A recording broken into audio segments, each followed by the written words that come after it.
If elected, what would you do to help continue to promote job growth and grow Florida's economy? Well, I think Florida's economy is going to grow. We're expecting another 6 million people in the next 10 years, 10, 15 years. So I think that we stay in the area of keeping taxes low, focusing on what's working in Florida. Two, I think we look at the regulatory structure and the regulatory environment of Florida. So what are the licensed professions that we can transition to other issues? But I think really focusing on keeping taxes low and reducing regulation wherever possible are the two best things we can do to continue to grow jobs in the state. How would you improve Florida's healthcare situation?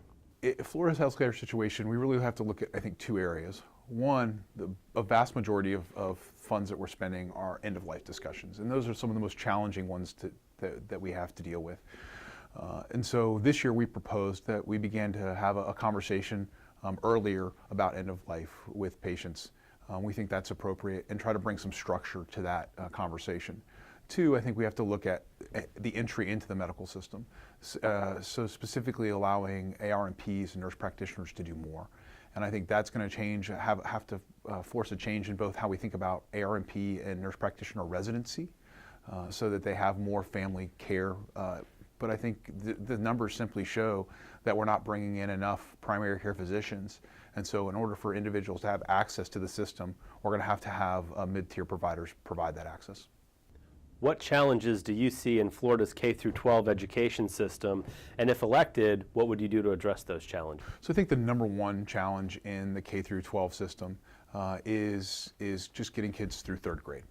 And so how do we continue to focus in on those kids who are struggling in first and second grade to let them make sure that they have the ability to read? So you learn to read up until third grade, and then you essentially need to learn after that.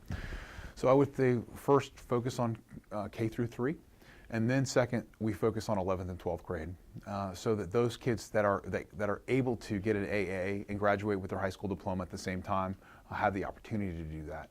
I think those two things are critically important. Another area that I think we're emerging into is this whole world of blended learning. And I'm excited to have run a number of blended learning bills, but I think the ability to bring, that technology brings to us, to bring the best of learning from around the country into a blended learning environment where they're taking some of that digital, but some of that in the classroom, is going to create a better outcome for everyone. Hi, I'm State Senator Jeff Brandes. I'm running for re-election in District 24, and my website is www.electjeffbrandes.com.